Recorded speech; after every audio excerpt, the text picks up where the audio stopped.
Bonjour à tous, bienvenue dans ce webinaire régional sur la filière bois. Nous attendons encore quelques minutes que les participants se connectent puisqu'il est tout juste 14 heures.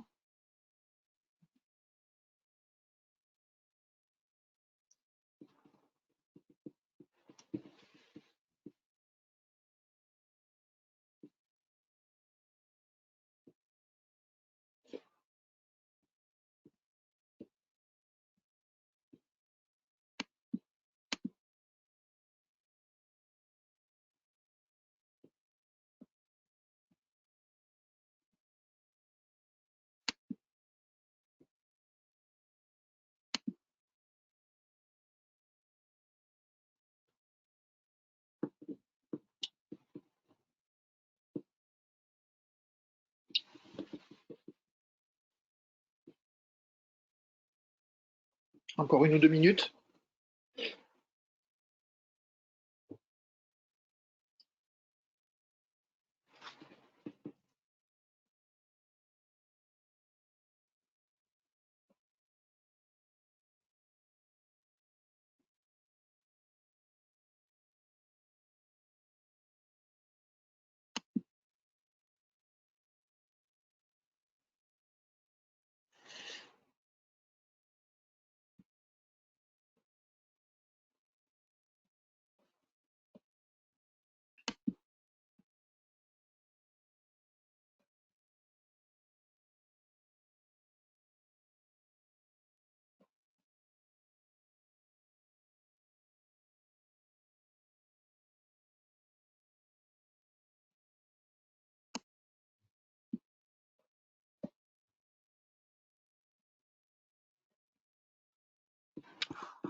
Bon, je vous propose qu'on ne tarde pas à commencer. Je vais vérifier que les intervenants sont bien tous connectés.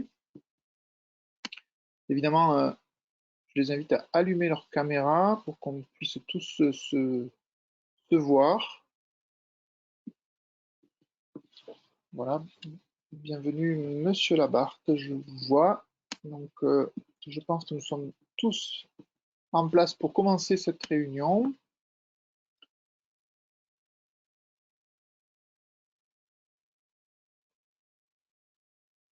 Oui, du coup.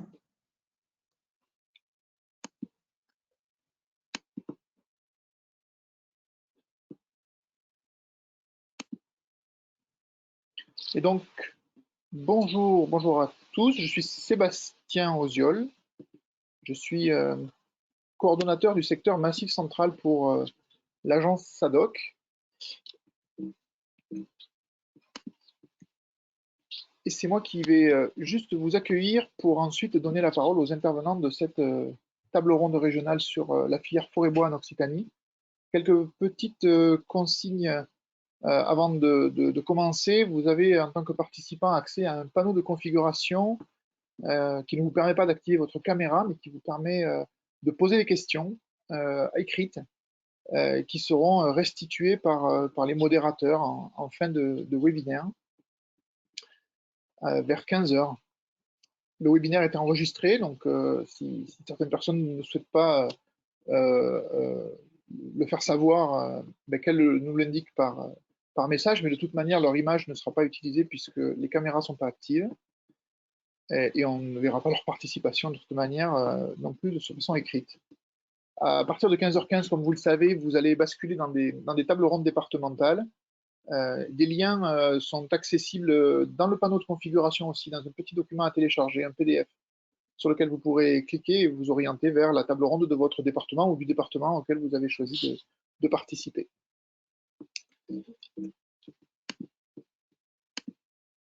Alors, avant de donner la parole aux intervenants, je souhaitais évidemment remercier tous les participants de l'organisation, tous les organisateurs de cette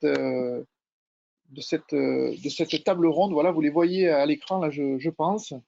Cette table ronde a été organisée par les agents de l'agence ADOC dans les territoires, donc mes homologues du secteur des Pyrénées, puisque je suis moi-même dans le Massif central, mais également dans le bassin de la Garonne et puis le littoral. C'est ainsi qu'est organisée l'agence en région Occitanie, ainsi que tous nos collègues des maisons de région, plutôt dans les départements, là pour le coup, avec qui nous avons constitué les tables rondes départementales et mis autour de la table donc des acteurs de cette filière.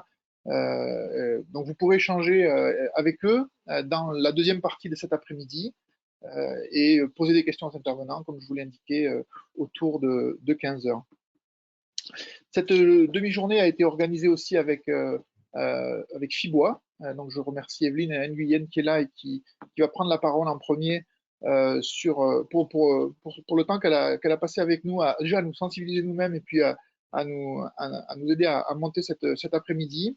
Et enfin, donc, les intervenants de la région et de la DRAF, M. Piolin, et puis mes collègues de la direction de l'agriculture et de la forêt à la région, Laurent Berthelot et Gilda Toulet. Voilà, merci aussi aux 21 intervenants des tables rondes départementales qui sont, je pense, parmi nous et que chacun pourra retrouver dans la deuxième partie de l'après-midi.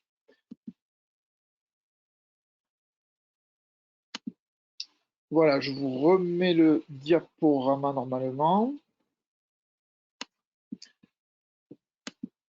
Pour vous dire que donc l'après-midi va être introduite par le vice-président de la région, M. Labarthe, à qui je vais tout de suite donner la parole, avant que se succèdent les intervenants que j'ai déjà mentionnés. Les intervenants des tables rondes vous ont déjà été communiqués, vous avez le document PDF à télécharger sur le côté, comme je vous l'ai indiqué. Voilà, Monsieur Labarthe, puisque vous êtes parmi nous, je vous remercie et je vous laisse la parole. Très bien, merci à vous en tous les cas de l'organisation de cette journée qui je crois est quand même une journée importante. Je salue toutes celles et tous ceux qui nous ont rejoints pour cet après-midi de travail autour de la forêt.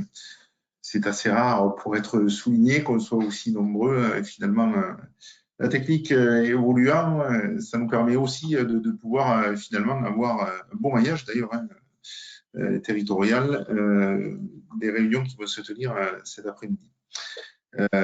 Donc, je vais juste donner un propos introductif. Après, je tâcherai de passer sur la table ronde du Lot, puisque évidemment, c'est le département sur lequel je réside, mais pour autant, on est interpellé au niveau régional par l'ensemble du territoire sur les 13 départements, avec une forêt, comme vous le savez, qui tient finalement un tiers de l'espace, avec 2 600 000 hectares, un tiers de l'espace de cette formelle région, chacun en conviendra. Mais si elle veut rester belle, il faut aussi qu'on puisse avoir une action particulière à l'endroit de la forêt. Et c'est dans cet esprit qu'on a essayé, dans un partenariat que je décrirai au fur et à mesure de mon propos, qu'on a essayé de mettre en place un certain nombre d'outils pour permettre d'accompagner la filière et surtout de la structurer. Donc, on a aujourd'hui, comme je vous l'ai dit, à peu près un tiers de la région qui est couvert par la forêt. Forcément, elle n'a pas toute la même valeur. On a 2 massifs qui sont développés, qui d'ailleurs, on peut le voir ces jours-ci, sont a priori intéressants pour certaines implantations d'entreprises.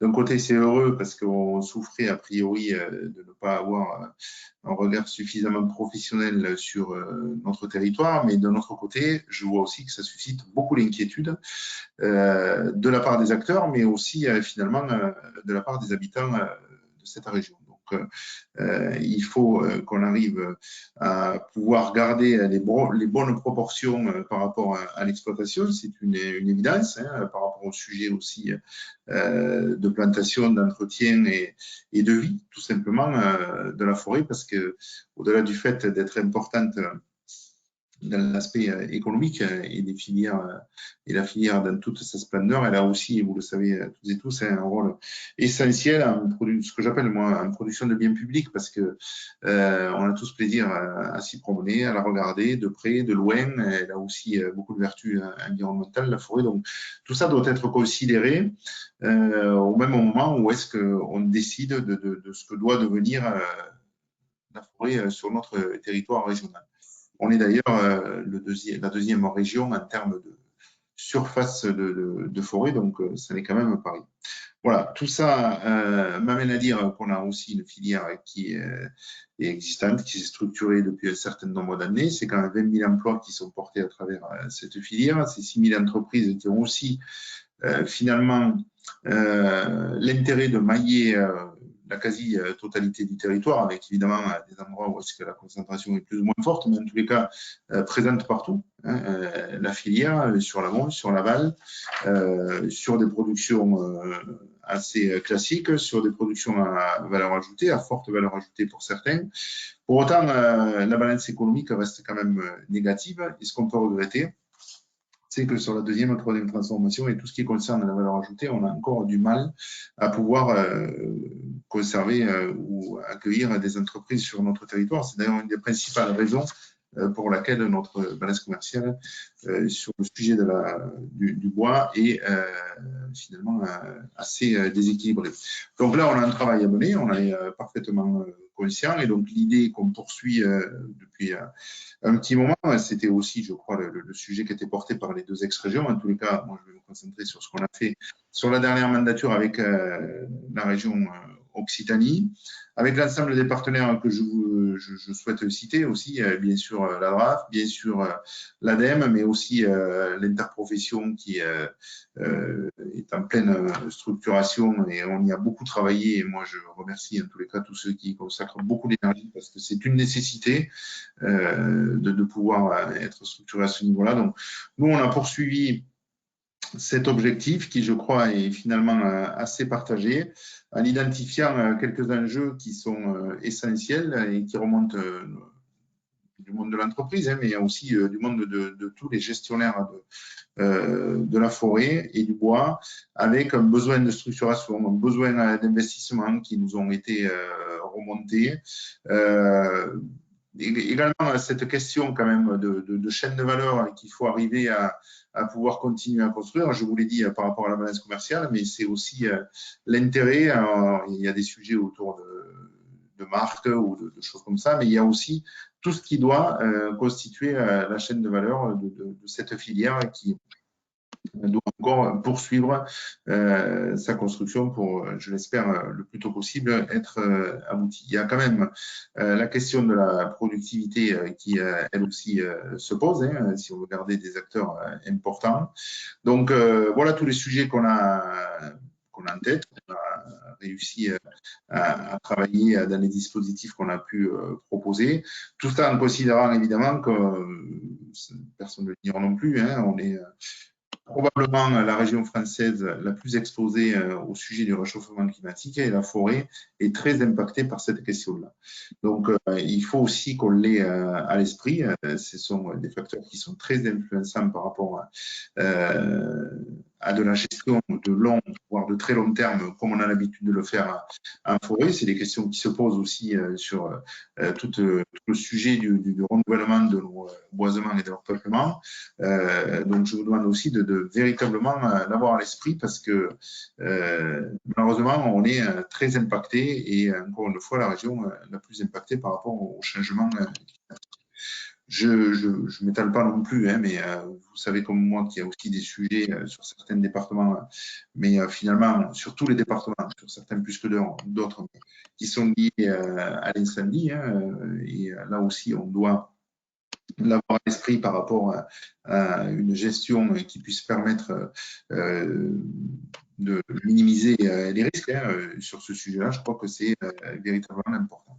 Après, on a toutes les questions qui se posent, je vous l'ai dit, par rapport à la productivité, par rapport à l'accès aussi à la ressource, parce que, comme je vous l'ai dit, elle est souvent sur les massifs principalement, donc l'accès n'est pas forcément facilité, il coûte plus en termes d'exploitation, donc c'est aussi une contrainte supplémentaire pour les acteurs de la forêt qu'il faut bien évidemment prendre en considération et traiter un peu différemment de ce qu'on peut voir dans d'autres régions quand j'échange avec mes collègues de régions qui peuvent être forestières, mais qui ont certainement d'autres problèmes, mais en tout cas, pas forcément les problèmes d'accessibilité comme on peut les connaître ici. La montagne, c'est aussi une richesse.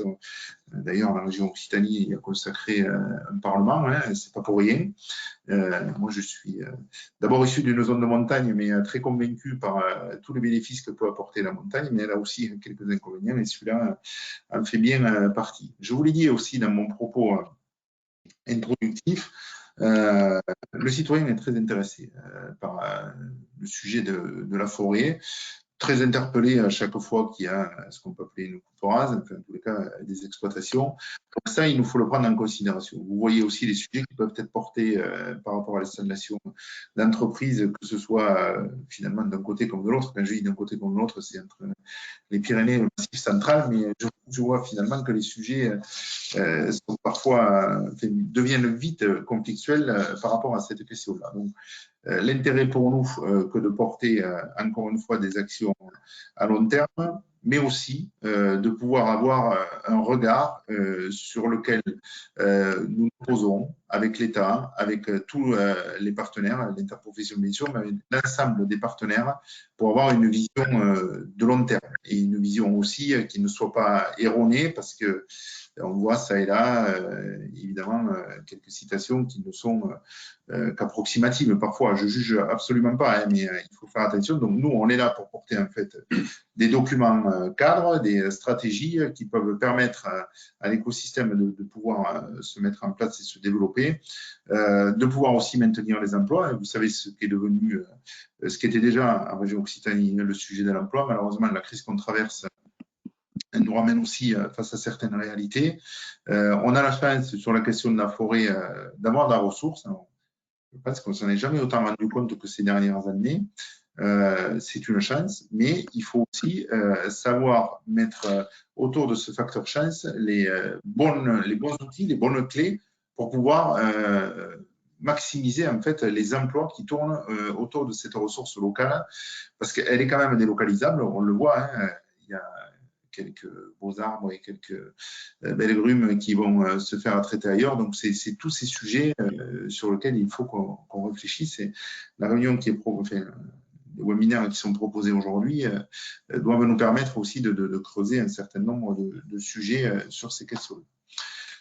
Je vais passer c'est assez vite, il faut que je vous en dise deux mots quand même, hein, de tout ce qu'on a souhaité mettre en place en termes de moyens financiers. Donc, on a deux programmes qui ont été portés à la fois de documents cadres qui ont été portés à la fois par l'État, la région et tous les partenaires qu'on a pu embarquer, et notamment l'interprofession. C'est le programme régional Forêt-Bois qui s'étale donc de 2019 à 2029. Donc, vous voyez qu'on est au début de quelque chose, hein. 10 ans en forêt, c'est vite passé, mais en tous les cas, on est au début de quelque chose. Il y a encore beaucoup de choses à construire par rapport à ça. Donc, le cadre, il est là, la stratégie, elle est posée, mais il faudra quand même qu'on puisse la faire vivre au fur et à mesure avec la nécessaire adaptation qu'on doit avoir. Même si on est sur des pas de temps qui sont longs dans l'exploitation forestière d'une manière générale, il faut quand même qu'on puisse avoir aussi une capacité d'adaptation. C'est en tous les cas le vœu qui a été porté par la région et j'espère qu'on a réussi à me faire la démonstration. Alors, je dis par la région, mais à chaque fois que je prononce ce mot, comprenez bien que c'est dans le partenariat que ça a été fait parce qu'on n'a pas eu finalement un travail partenarial aussi abouti sur beaucoup de filières comme on l'a eu sur la filière dont on discute aujourd'hui. Je vais insister là-dessus parce que même si c'est pas facile, même si parfois il a fallu qu'on se mette en colère les uns les autres, tout le monde reste, tout le monde est là. La forêt, elle a aussi cette vertu d'avoir des gens qui sont autour, qui sont passionnés, des caractères un peu vifs peut-être parfois, mais ça doit venir de la météo parce que les gens viennent parfois de la montagne. Alors, je ne sais pas si ça vient de ça, mais en tous les cas, on se dit les choses, mais je crois que l'objectif poursuivi est bien celui que j'ai évoqué jusqu'à présent. Donc ensuite, on a également mis en place et adopté donc un contrat de filière forêt-bois. Je ne me rappelle plus quand est-ce que c'est, mais en fait, ça devait être en 2018. Voilà, je retrouve la date qui, lui, doit permettre aussi à chacun, et notamment c'est vrai qu'on a eu une considération cette fois-ci un peu plus sur l'aval, mais à pouvoir se retrouver, à pouvoir porter des investissements sur justement la structuration de la filière et comme je le précisais tout à l'heure, pour essayer de gagner en termes de valeur ajoutée sur le produit. C'est important et j'ai bien l'impression en tous les cas que ce contrat de filière répond aux attentes hein, parce qu'il est relativement bien consommé, je ne dirais pas davantage. On a également d'autres moyens, hein, parce que je n'ai pas cité le rang européen jusqu'alors. Vous savez que la région est autorité de gestion donc sur les fonds européens depuis 2014. Ça nous a permis de mobiliser des moyens là aussi. On est en pleine renégociation de la PAC, vous devez l'entendre. Aujourd'hui, je crois d'ailleurs que les agriculteurs se font entendre, ou du moins essayer de ralentir la circulation par rapport à ce sujet-là. La forêt ne doit pas être oubliée sur cette question. J'ai un suivant, c'est la raison pour laquelle d'ailleurs je ne pourrais pas rester bien longtemps cet après-midi, mais j'ai un suivant, donc un comité État-région qui réunit l'ensemble des vice-présidents ou des présidents des régions françaises et le ministre pour évoquer justement le sujet de la PAC 2023-2027. Croyez bien que je n'oublierai pas de parler du sujet de la forêt parce que c'est un sujet qui est véritablement important au niveau national et dans chacune de nos régions. Donc, on continuera évidemment de pouvoir mettre en place la politique autour du FEADER sur 2021-2022, puisque la programmation s'est étalée un peu. Mais dans le même temps, on continue à réfléchir à partir de la négociation actuelle sur les moyens sur lesquels on pourra compter pour 2023-2027. On a également adopté un certain nombre de dispositifs dans la période que vous connaissez. D'abord, hein, avec les passereaux, les passerelances, etc., qui ont pu aussi avoir un certain succès. Mais sur le bois, on a également souhaité mobiliser le passe-bois et le contrat-bois, qui sont deux outils qui permettent là aussi aux entreprises de pouvoir se retrouver. Ce qui nous fait finalement consacrer beaucoup de moyens à la forêt. Pour 2020, c'est 10 millions d'euros de crédits régionaux qui ont été investis, à côté des 3,5 millions qu'on a pu trouver sur les fonds FEADER et à côté, mais certainement que d'autres en parleront mieux que moi, de ce qui a pu être apporté par l'État sur le sujet de la forêt et du bois. Donc vous voyez qu'on a quand même essayer d'englober l'ensemble des problématiques. Je ne vous dis pas que tous les problèmes soient résolus, mais je vous dis simplement que vous êtes certainement là pour y travailler, nous apporter de la matière, des idées, et j'ai toute confiance, en tous les cas, aux intervenants que j'ai vus apparaître sur mon écran ou que j'ai listés à côté de moi, qui sont tous concernés par la problématique de la forêt et surtout très pointus sur ce qu'ils ont à dire. Donc, je remercie Adoc d'avoir organisé cette réunion et il ne me reste plus qu'à vous souhaiter une bonne après-midi de travail parce que je ne veux pas non plus être trop long, mais la forêt, on y croit. Donc, il faut qu'on la porte ensemble si on veut qu'elle vive et on sera en tous les cas aux côtés de ceux qui veulent aller de l'avant sur la question de la forêt et du bois. Merci à vous et puis bon après-midi de travail. Merci beaucoup, monsieur le vice-président, de ces propos mobilisateurs en introduction. Je donne immédiatement la parole à la suite des intervenants, puisque nous avons jusqu'à 15h15 pour dérouler cette première partie. Merci beaucoup. Donc, il s'agit de l'intervention d'Evelyne Nguyen, déléguée générale de FIBOA Occitanie, à qui je cède la parole. Et la main sur la présentation, donc ce qui me demande une petite manipulation d'une minute, même pas. Hop.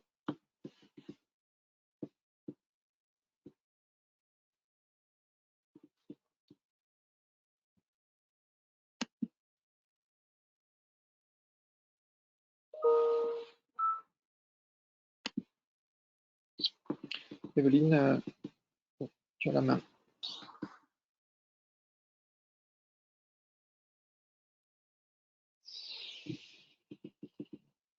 Est-ce que vous m'entendez là? Parce que le son était coupé, c'est bon? Très bien. Ok. Bonjour à tous, donc Evelyne Nguyen, déléguée générale de FIBOA. Donc déjà une petite présentation très rapide de ce qu'est FIBOA. FIBOA, c'est l'organisation interprofessionnelle de la filière. Elle regroupe l'ensemble des organisations professionnelles de la filière.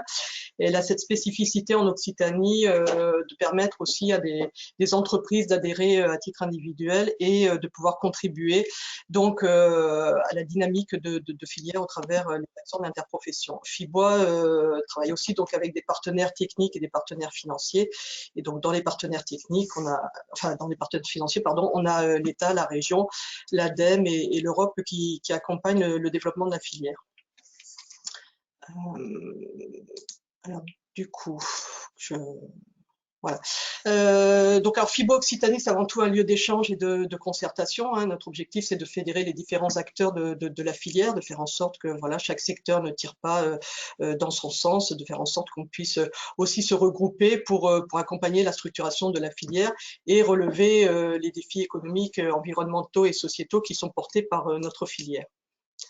Donc 4 grandes missions pour l'interprofession, animer et coordonner le réseau des professionnels et des partenaires de la filière, accompagner les entreprises dans leur positionnement sur les marchés et leurs projets de développement, communiquer, c'est important pour notre filière, donc pour assurer la promotion de l'ensemble de la filière, des métiers, des activités, des entreprises, et aussi FIBOA a un rôle de représentation de la filière auprès des instances, qu'elles soient locales, régionales ou nationales.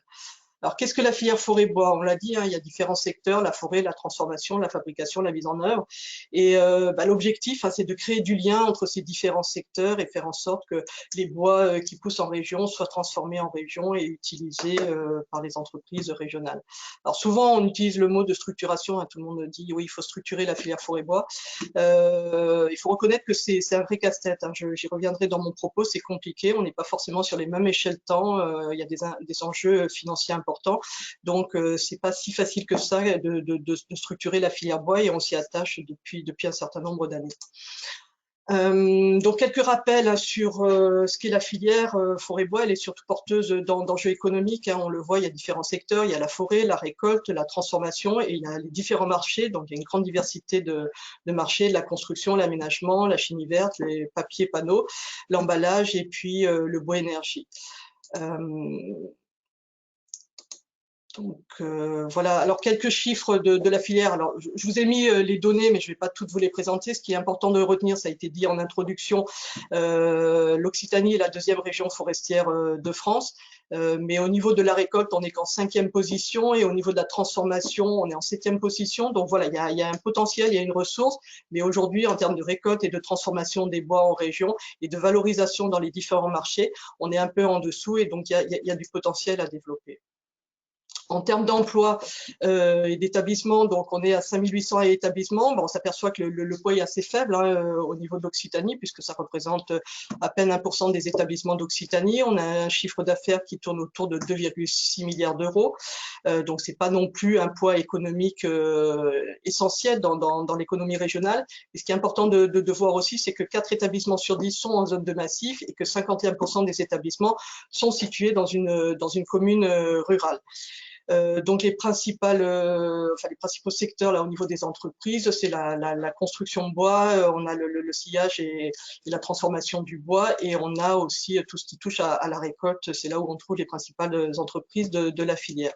Côté emploi, on est à 20 700 emplois, tout juste 1% de l'emploi régional, mais un tiers de ces emplois sont dans des communes rurales et donc voilà, ils touchent essentiellement le secteur de la construction de bois, du sillage, et on a quand même un secteur de l'industrie du papier puisqu'on a du panneau, on a 2 grosses unités en région, voilà, qui mobilisent un certain nombre d'emplois.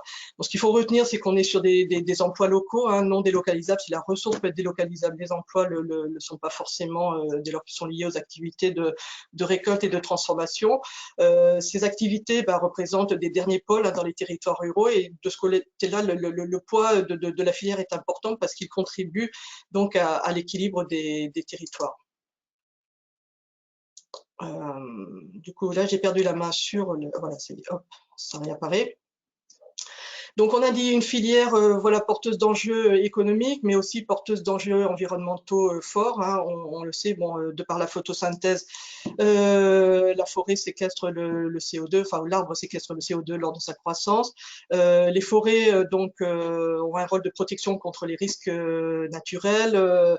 Elles préservent la biodiversité, elles préservent aussi la qualité de l'eau. On est dans les activités de transformation sur une filière sèche, mis à part la partie industrie papetière, mais on est aussi sur des activités qui sont économes en énergie pour la transformation du bois. On consomme moins d'énergie que d'autres filières. Ce qui est important de savoir aussi, c'est que le bois mis en œuvre continue à stocker du CO2. On est sur des emplois non délocalisables, on l'a dit tout à l'heure, une filière locale et surtout un recyclage zéro déchet au niveau de la plupart de nos activités. Donc alors souvent maintenant on a tendance à parler des 3 S de la forêt, donc S comme séquestration. Donc voilà, je l'ai évoqué par le mécanisme de la photosynthèse, la forêt capte le CO2. On a le stockage aussi, voilà, une partie du carbone reste stocké dans les produits bois qui sont utilisés.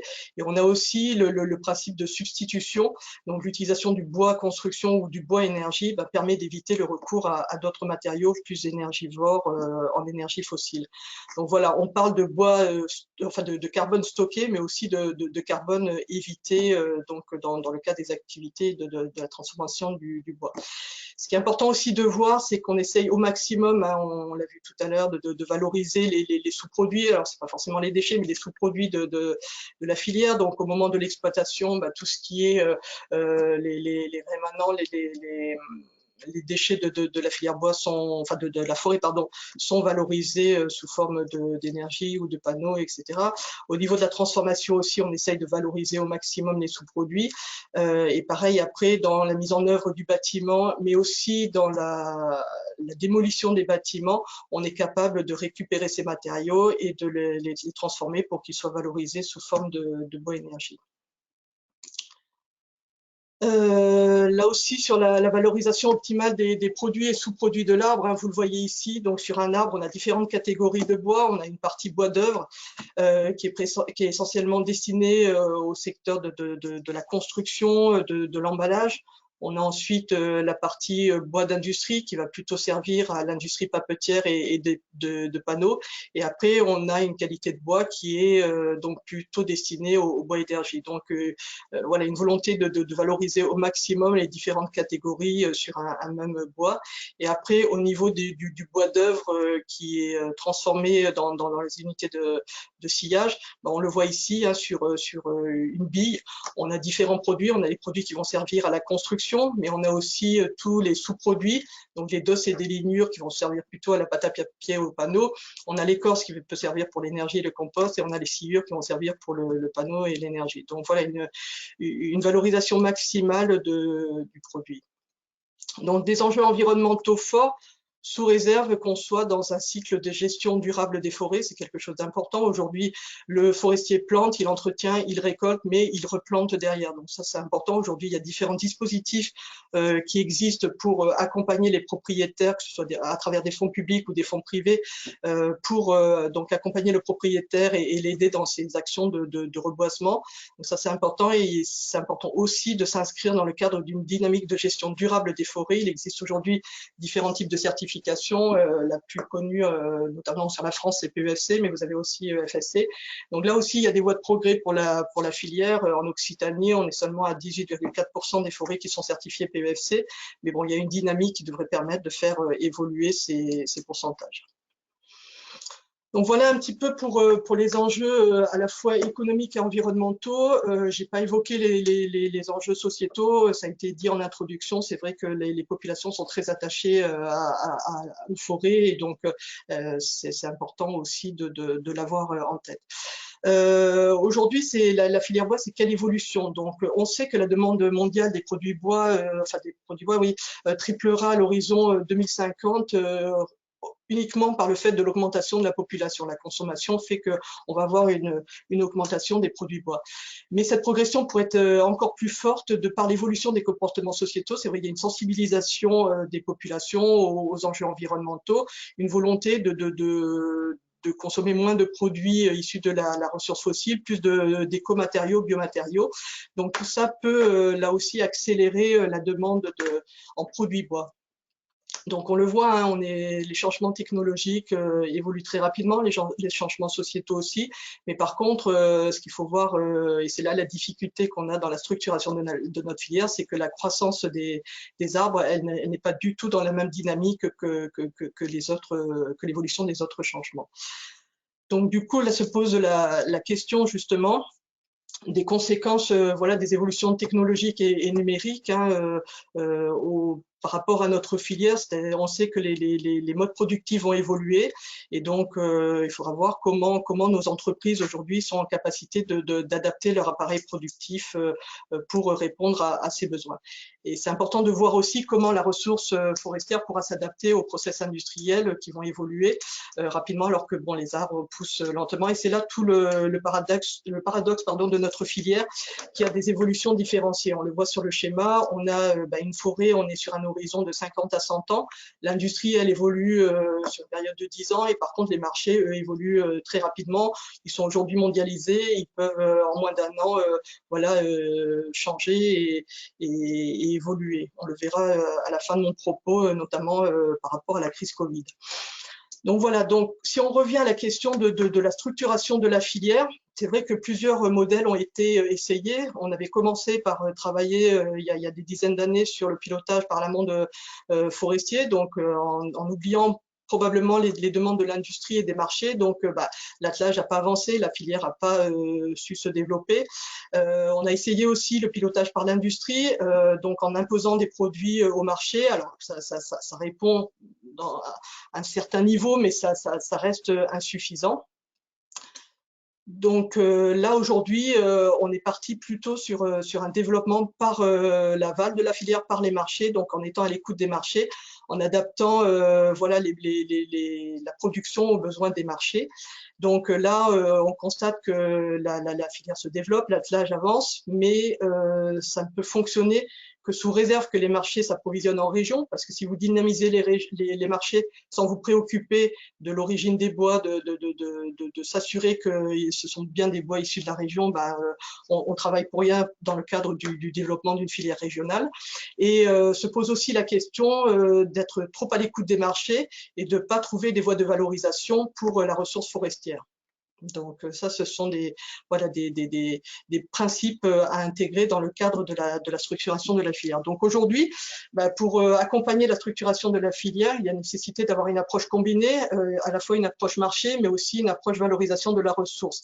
Donc il y a deux outils, Vincent Labarthe les a évoqués brièvement tout à l'heure. Il y a le programme régional forêt-bois, donc Xavier Piolin interviendra plus longuement sur cet outil, donc qui a une échéance à 10 ans et qui est principalement orienté sur le développement et la valorisation de la ressource forestière.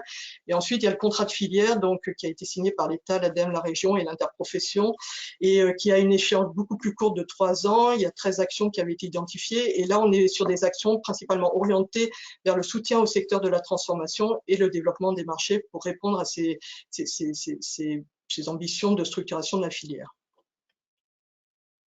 Alors là, je cherche le bouton pour faire avancer. Je l'ai perdu.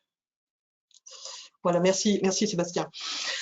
Donc la filière a un certain nombre de défis à relever, des défis qui concernent les différents secteurs. Donc aujourd'hui, pour l'amont de la filière, on l'a vu, hein, on a une forêt qui est majoritairement feuillue à 72%.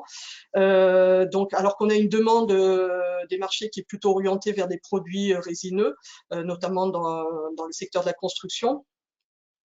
Aujourd'hui, il y a 30% des bois qui sont localisés dans des peuplements considérés comme difficiles à très difficiles d'accès. Donc se pose la question de l'aménagement de la desserte pour aller chercher ces bois, mais aussi de l'innovation dans les techniques de récolte pour préserver ces terrains, ces territoires.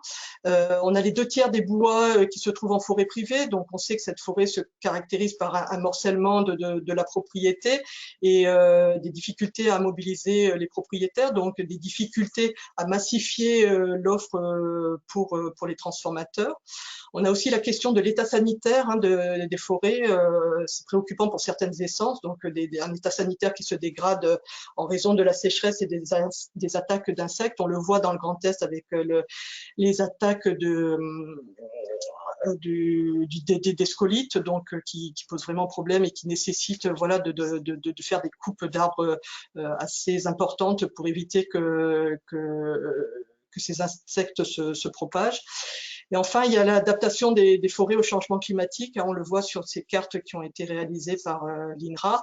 Aujourd'hui, bon, on distingue les peuplements méditerranéens des peuplements du sud-ouest et on voit que l'évolution à 2050 et à 2100, donc on a ces peuplements sud-ouest et ces peuplements méditerranéens qui vont progresser. Et on voit que 2100 sur l'Occitanie, on sera quasiment que sur des peuplements de type méditerranéen. Des défis à relever aussi pour le secteur de la transformation. On a un secteur de la transformation qui est sous-dimensionné par rapport au potentiel de la ressource régionale, des inquiétudes sur les approvisionnements, notamment par rapport à l'adéquation entre l'offre et la demande. On a dit que voilà, aujourd'hui, c'est essentiellement des résineux qui étaient attendus par les marchés. On a aussi un outil industriel qui passe un certain diamètre, donc la plupart des transformateurs recherchent ces catégories de bois. Et quid des essences feuillues, quid des gros bois aujourd'hui qui ne sont pas valorisés. Les entreprises de transformation, les scieries, ont des choix stratégiques à opérer. Hein. Est-ce qu'elles augmentent la capacité de production? Est-ce qu'au contraire, elles développent des activités de seconde transformation pour apporter plus de valeur ajoutée à leurs produits? C'est des choix à faire hein, parce que les investissements sont pas les mêmes et certaines s'orientent de plus en plus aussi vers la partie négoce, voire le e-commerce en complément de la production parce qu'il y a vraiment une appétence du grand public à rechercher des produits directement dans les unités de transformation. Autre défi à relever pour les entreprises de transformation, c'est de transformer les bois régionaux en produits techniques. J'y reviendrai par la suite. Les marchés évoluent, on recherche de plus en plus de composants bois et non pas des sciages bruts. Et donc, des choix stratégiques à faire en termes d'investissement financier. Selon si vous souhaitez augmenter vos capacités de production, une ligne de sciage se chiffre entre 3 et 4 millions d'euros. Si vous souhaitez aller sur des unités de fabrication de panneaux contre-collés, là, on est sur des échelles autour de 15-20 millions d'euros. Donc, ce sont des investissements importants. Sachant qu'on a des scieries qui ont plutôt un profil de PME, d'entreprises familiales, donc avec des capacités d'investissement qui ne sont pas toujours à la hauteur des enjeux. Voilà, merci. Autre défi à relever pour le secteur de la transformation, c'est l'industrie 4.0. On en parle de plus en plus, d'autres secteurs s'y sont déjà bien engagés. Aujourd'hui, voilà, on va sur des process numérisés, la production doit être flexible. Si tu peux revenir juste avant. J'ai pas la main, doit être flexible et il faut pouvoir assurer un suivi de la production en temps réel, une traçabilité de la production et on recherche de plus en plus à avoir des unités de transformation économes en matières premières et en énergie. Donc il y a de nouveaux outils qui se développent et il faut que les entreprises aient la capacité de s'engager sur ces nouveaux procédés. Donc sur les produits attendus par les marchés, hein, donc ce sont pour l'essentiel des bois secs. On voit que la part de bois séché en Occitanie reste relativement faible. Les marchés attendent aussi des bois avec des dimensions standardisées, des qualités homogènes et on est sur des délais de livraison toujours plus courts. Donc voilà, les entreprises travaillent de plus en plus en flux tendu.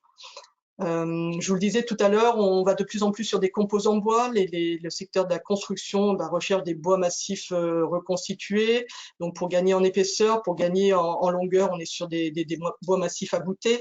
On est aussi sur des lamellés collés pour faire des portées de plus en plus importantes pour des bâtiments voilà, avec du style stade ou enfin tout type de bâtiment d'envergure. On cherche aussi davantage de bois raboté, profilé, et de plus en plus dans le secteur de la construction se développe la construction par panneaux, donc et notamment les panneaux CLT.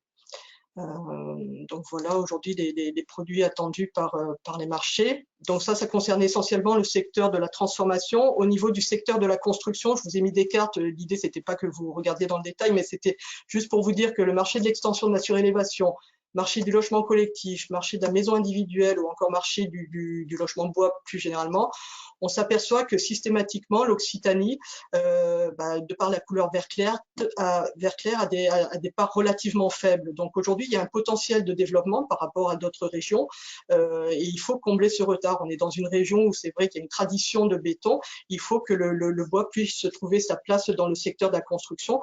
Aujourd'hui, en Occitanie, on est entre 4 et 6% pour le marché de la maison bois. La moyenne nationale est à 12% et on est dans certaines régions comme en Bourgogne-Franche-Comté, on est à 20%. Donc aujourd'hui, voilà, il y a une marge de progrès importante pour ce secteur de la construction bois. Et donc aujourd'hui, les attentes, c'est de construire, aménager des bâtiments performants et agréables à vivre. Donc voilà, il y a une vraie attente de la part de la maîtrise d'ouvrage, qu'elle soit publique ou privée, autour de ce bâtiment bois. Il y a aussi les marchés des immeubles grande hauteur. Hein. Il faut que la filière gagne la bataille de la verticalité, mais aussi de la densification urbaine. On vous a mis l'exemple de l'immeuble Woodart qui est le premier immeuble à sortir du programme immeuble grande hauteur à Dubois, donc porté par la filière. Donc c'est un bâtiment à Toulouse, un R+9 qui est construit donc avec des panneaux CLT comme je vous ai montré tout à l'heure. Autre défi, c'est de répondre aux projets de rénovation, d'isolation thermique par l'extérieur bois. Donc là, je vous ai montré quelques images de la rénovation des Halles Latécoère à Toulouse, où à partir d'une friche industrielle, on a réussi à rénover ce bâtiment et donc voilà, utiliser largement le matériau bois, mais aussi voilà la brique donc dans ce bâtiment. Donc on reste sur des matériaux locaux et traditionnels. Et puis après, bon, un des défis aussi pour le secteur de la construction, c'est de réaliser des projets vitrines pour montrer les capacités du matériau bois.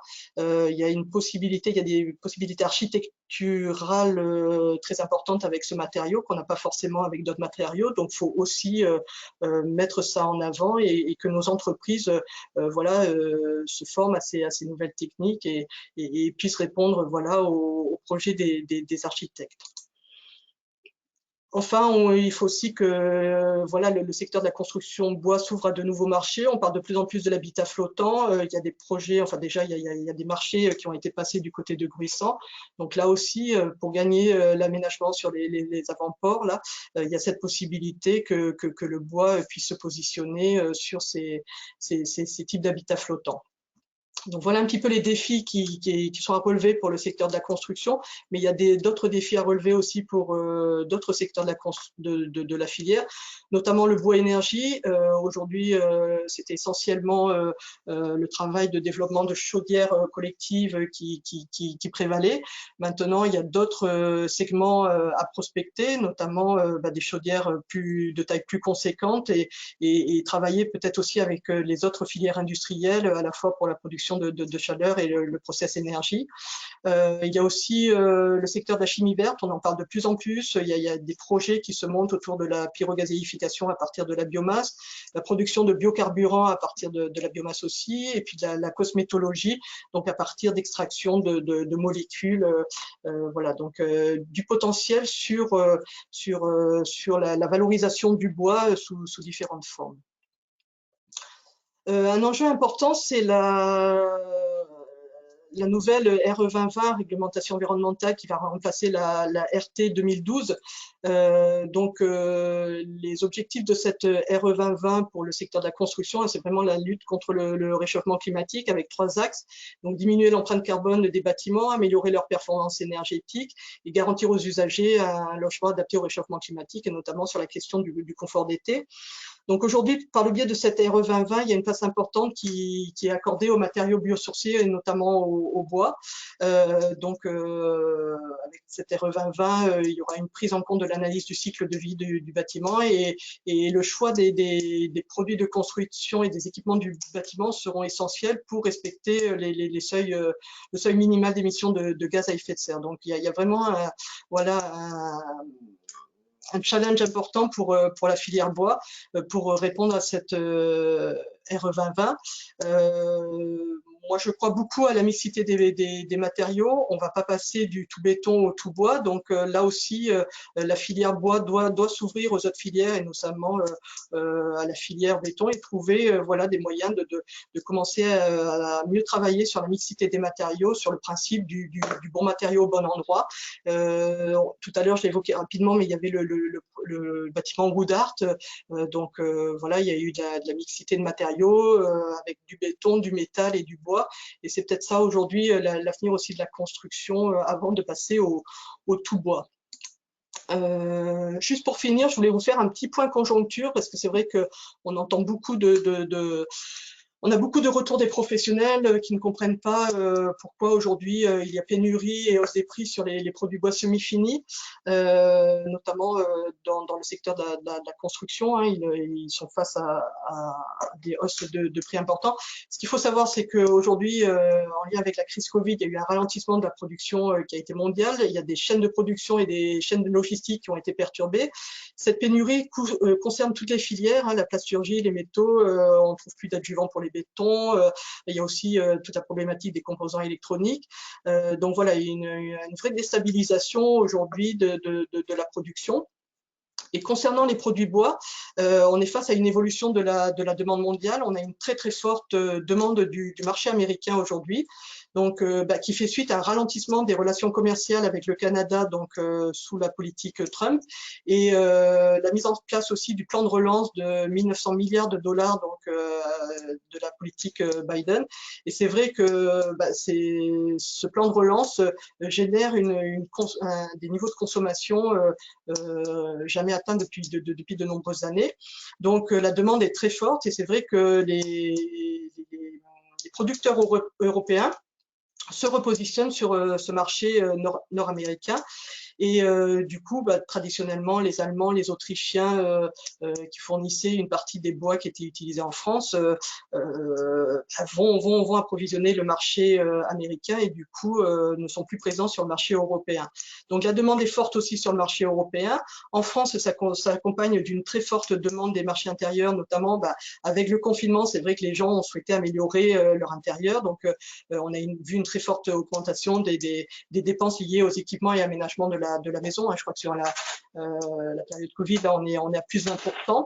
Donc, du coup, tout ça crée une tension sur les produits semi-finis, donc les bois d'ossature, les panneaux, et des tensions d'autant plus fortes sur certaines essences. Donc, c'est le doublage. Donc, on sent depuis le mois de septembre 2020, voilà, ces tensions sur à la fois les produits et certaines essences.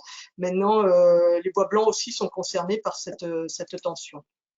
Alors, les conséquences pour les entreprises du secteur de la construction, c'est de très grosses difficultés d'approvisionnement, donc avec des difficultés pour reconstituer leur stock de matières premières, des délais de livraison qui sont multipliés par 10 et une très forte augmentation des prix des produits. Donc, pour certains produits, on est à plus 30%. Et du coup, ces pénuries risquent de générer des chantiers à terre, c'est-à-dire que les constructeurs ont signé des chantiers il y a plus d'1 an avec des niveaux de prix qui ne sont plus du tout les mêmes aujourd'hui que sont lancées les constructions de ces bâtiments. Donc une très grosse inquiétude côté constructeurs et constructeurs bois. Et donc il y a aussi la problématique des délais de livraison qui ne sont pas garantis et qui risquent d'entraîner des pénalités de retard. Donc la question aujourd'hui qu'on a par rapport à cette situation, c'est est-ce qu'on est sur une situation conjoncturelle, donc étroitement liée aux conséquences de la crise Covid, ou est-ce qu'on est sur une situation plus structurelle où on va assister à une forte demande des matériaux biosourcés, donc en lien avec l'arrivée en France de la RE 2020, mais aussi l'intérêt de la maîtrise d'ouvrage public et privé pour une construction plus durable. Et ça qui serait pas forcément uniquement français, mais peut-être plus largement européen, voire mondial. Donc il y a une vraie interrogation par rapport à cette situation et voilà, je pense que les mois à venir nous indiqueront un petit peu le sens du vent. Donc pour terminer, voilà quelques points de conclusion. Donc aujourd'hui, la filière forêt-bois régionale a un fort potentiel de développement. Les perspectives d'évolution des marchés constituent aujourd'hui des défis pour les différents secteurs de la filière. Ça a été évoqué tout à l'heure, il y a de nouveaux projets industriels en région dans le secteur de la transformation qui apparaissent. On a des marchés dynamiques autour de la construction bois, mais aussi, on a aussi des perspectives intéressantes pour d'autres secteurs d'activité, notamment la chimie verte. Mais face à cette situation, il y a une nécessité pour la filière d'investir et d'innover pour répondre à l'ensemble de ces demandes. Mais il y a aussi une nécessité de bien prendre en compte les attentes qui sont parfois contradictoires des consommateurs et plus largement de la société. C'est vrai que de plus en plus, il y a différentes enquêtes qui ont montré l'intérêt que les populations portaient à la filière enfin à la forêt et aux matériaux bois. Donc la plupart, c'est oui pour le matériau bois, mais sans toucher aux forêts. Donc voilà. Et ça, je pense que la filière a un vrai rôle pédagogique à mener et il est impératif pour elle de mieux communiquer sur la ressource disponible, sur la gestion qu'elle fait de cette ressource. Et je pense qu'il faut aussi avoir le courage d'affronter un certain nombre de sujets qui sont aujourd'hui clivants, tels que les coupes rases, la monoculture, le développement des industries de transformation. Il y a vraiment nécessité, voilà, pour la filière de communiquer et d'expliquer ce qu'elle fait. Voilà. Voilà, j'en ai fini de ma présentation. Voilà, merci de votre attention et je rends la main à Sébastien. Voilà.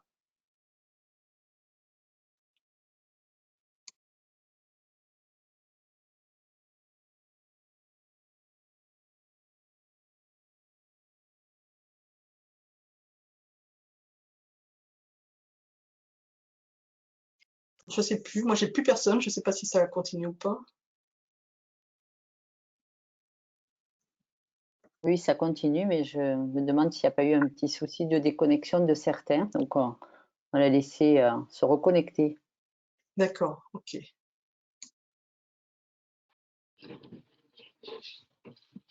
Oui, excusez-nous, on a un petit contretemps. L'ordinateur de Sébastien Anziol a bugué. Donc, il est en train de le redémarrer pour relancer la présentation.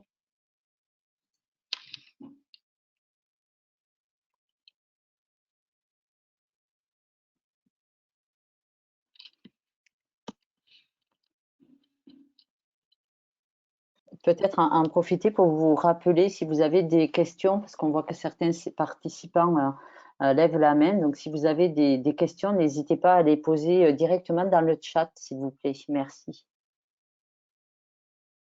Oui, me revoilà, désolé, mais le changement d'opérateur sur le diaporama fait chaque fois planter mon petit logiciel de webinaire. Je vais pouvoir donner la parole immédiatement à Xavier Piolin de la DRAF pour sa présentation. On a pris un peu de retard. Mais bon, on voit avec le nombre de participants, hein, plus de 140 personnes inscrites, et merci Evelyne, elles sont restées connectées tout au long de ta présentation, donc ça démontre l'intérêt qu'il y avait à faire cette réunion. Merci à tous. Les échanges vont certainement être réduits en fin de réunion, puisqu'on va avoir moins de temps, mais ce sera partie remise dans la seconde partie de l'après-midi, dans les temps dans le départementaux. Alors, je rouvre le diaporama.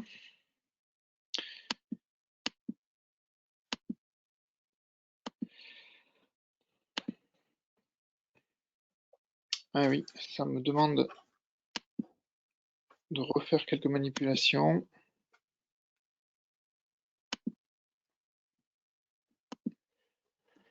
Du coup, je peux en profiter pour me présenter peut-être.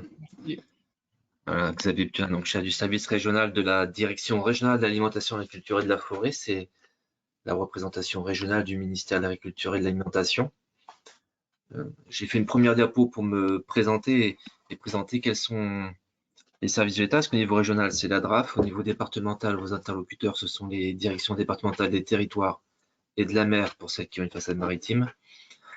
Et en Occitanie, c'est 50 agents environ qui travaillent sur la politique forestière pour le ministère de l'Agriculture. On résume souvent notre champ d'intervention par l'expression de la graine à l'agrume, autour de 3 blocs de missions: le soutien financier aux investissements forestiers, la desserte, le renouvellement des peuplements et de transformation du bois, donc dans les scieries, de la graine à l'agrume, mais aussi la protection des populations au travers de la défense des forêts contre les incendies et la restauration des terrains de montagne. Donc, Vous retrouvez dans cette rubrique notamment tous les travaux autour de la protection contre les avalanches ou les coulées de boue en zone de montagne, où la forêt peut être une protection active contre ces phénomènes climatiques. Et enfin, toutes les missions de mise en œuvre de la réglementation forestière par l'instruction des autorisations et le contrôle sur le terrain. Ce qui fait à peu près une enveloppe de 3,5 millions d'euros par an investis dans ces différents champs d'intervention. Je ne vais pas plus loin pour essayer de gagner un petit peu de temps sur ma présentation et rattraper un peu de temps. Vous avez bien la main sur le PowerPoint, c'est bon? Oui, ça y est. J'ai fait une deuxième pour rappeler ce qui a été dit par Monsieur Labarthe et par Evelyne Guyane, c'est qu'il existe un programme régional de la forêt et du bois. Vous pouvez le retrouver en cliquant sur le lien ici sur le site internet de la DRAF Occitanie. Ça me semblait intéressant de le rappeler parce que c'est un document qui a nécessité à peu près 2 ans de travail de tous les acteurs de la filière, de l'amont à l'aval, dans lequel on a identifié à peu près l'ensemble des enjeux auxquels la filière doit faire face. Et on voit dans la presse régionale, nationale, un certain nombre de controverses qui apparaissent autour de la sylviculture ou de la transformation du bois. Dans ce PRFB, ce sont des enjeux qu'on avait bien identifiés et qu'on avait convertis en un plan d'action. Il y a une trentaine d'actions qui sont identifiées au niveau régional. Et si je prends le premier, faire évoluer la gestion forestière face aux changements globaux comme le changement climatique ou l'approvisionnement durable de la filière, la valorisation locale des bois, tout ça sont des enjeux qui me semblent entièrement d'actualité. Donc je vous invite à aller y jeter un œil par curiosité. Ça permet aussi peut-être de restructurer le débat autour de tout ce qui se passe aujourd'hui. La crise que tout le monde connaît, hein, c'est la crise Covid que nous subissons depuis plus d'1 an, une crise exceptionnelle, sanitaire, économique, sociale. C'est là-dessus que je vais axer mon propos aujourd'hui, puisque elle a mis en évidence que la filière forêt-bois, c'était une filière stratégique. Elle permet de fournir des produits essentiels pour la population, que ce soit dans l'hygiène, que ce soit dans l'emballage, papier, carton, palettes. Et sans la filière forêt-bois, l'économie des produits essentiels ne fonctionne pas. Ça a permis de le réaffirmer. Et donc, la stratégie nationale comme la stratégie régionale ont retrouvé une légitimité encore plus forte. Et pour la mettre en œuvre, cette stratégie, le nerf de la guerre, c'est toujours l'argent. Et le plan de relance du gouvernement décidé à l'issue de l'année dernière, c'est 100 milliards d'euros qui sont consacrés à l'investissement des projets prioritaires dans les secteurs économiques porteurs d'avenir, comme la filière forêt-bois, pour créer des emplois le plus vite possible et accélérer la conversion écologique de la France et de son tissu productif, avec la notion de souveraineté économique qui est importante également. 3 thématiques dans le plan de relance, l'écologie, la compétitivité et la cohésion. Et dans l'écologie, vous retrouvez la transition agricole et en particulier, aider la forêt à s'adapter au changement climatique pour mieux l'atténuer. C'est là-dedans qu'on retrouve 4 mesures dédiées au secteur pour 200 millions d'euros. Un appel à projet pour le renouvellement forestier, 150 millions d'euros. Je reviendrai dessus, mais c'est l'équivalent de 45 000 hectares ou 50 millions d'arbres. Un deuxième appel à projet pour la filière graines et plants, donc à destination des pépiniéristes et des entreprises de reboisement, puisque pour replanter, on a besoin en amont de disposer de ces plants rapidement. Un troisième appel à projet de soutien à l'industrie de la première transformation du bois, donc la scierie. Et un dernier projet autour de l'acquisition d'une couverture de données LIDAR à haute densité. Je rentre directement dans le vif du sujet. Avec la première, le renouvellement forestier, ça a été dit par Evelyne, ça a été dit par Monsieur Labarthe. On est face à un changement majeur qui va nous amener à une évolution du profil forestier de la France. La première image que vous voyez en bas rappelle que 2020 a été l'année la plus chaude jamais enregistrée en France. Cette hausse des températures, elle se conjugue avec des phénomènes de sécheresse. Vous voyez le nombre de relevés d'épisodes de sécheresse successifs qui augmente sur une diagonale nord-est-sud-ouest. Ça conjugué à des attaques de ravageurs comme dans le Grand Est, mais on en a aussi en Occitanie un petit peu, mais ce n'est beaucoup plus préservé que dans le Grand Est. Ça fait que la forêt elle a besoin d'être reconstituée, elle a besoin d'être adaptée pour être résiliente et produire et remplir l'ensemble de ses fonctions économiques, environnementales et sociales dans les années à venir. Pour ça, la filière a notamment élaboré une feuille de route pour l'adaptation des forêts au changement climatique. Je vous invite également à la consulter sur Internet. Si vous tapez le titre dans le moteur de recherche, vous la retrouverez facilement. Elle est également sur le site Internet de la DRAF.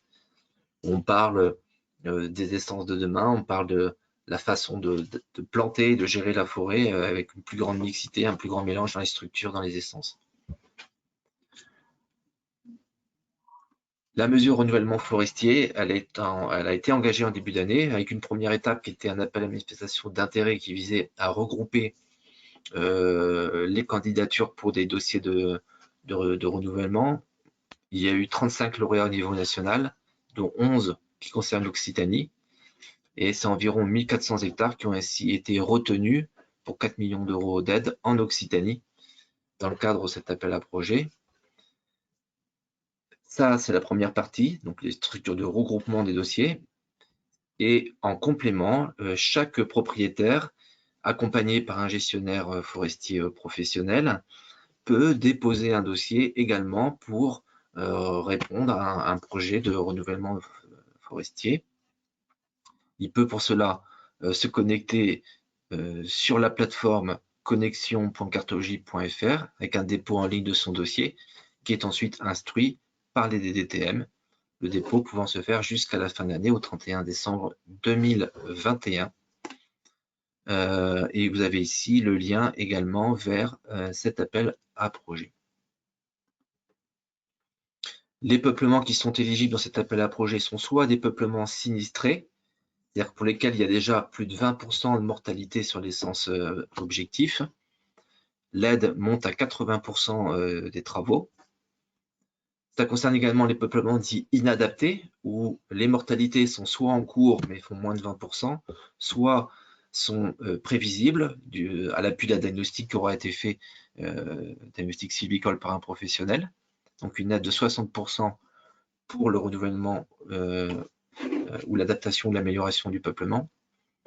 Et enfin, les peuplements dits pauvres, c'est-à-dire des peuplements qui ne sont pas adaptés à la station et qui ne produisent pas de bois à la hauteur qu'on pourrait l'espérer. Donc, en enrichissant le peuplement, on fait du coup l'hypothèse d'un plus grand stockage de carbone au travers du bois et donc d'un rôle beaucoup plus important dans la politique d'atténuation des effets du changement climatique. Donc une aide à 60%.